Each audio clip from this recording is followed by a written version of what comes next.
A House committee earlier this week approved a bill that would gradually hike the minimum wage to $15 an hour over the course of a couple years. Whether that bill passes or something similar, some say the time is now to make a change.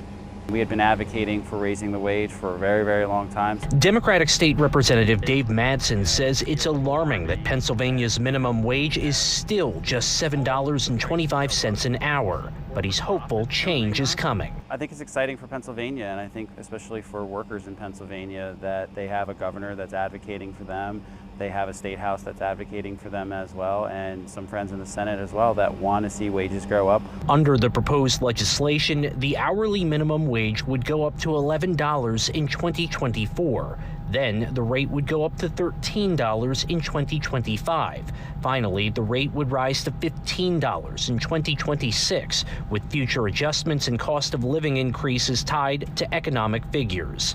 The minimum wage for tipped workers would also be set at 60% of the hourly wage in PA. Nonprofits, a lot of them rely on public funding and reimbursements. Alex Halper with the PA Chamber of Business and Industry says some smaller organizations and businesses cannot absorb the increased cost of labor that comes with a minimum wage hike, unlike larger employers like Sheetz or Wawa that may already be offering well above the minimum wage. When you look at a nonprofit community, for example, that where the business model is very difficult, those are the types of employers that we hear from who are concerned about this.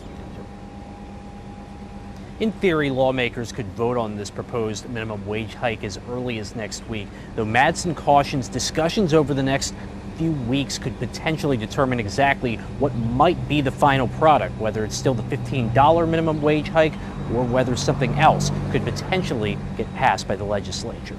In Harrisburg, Tom Lehman, WGAL News 8.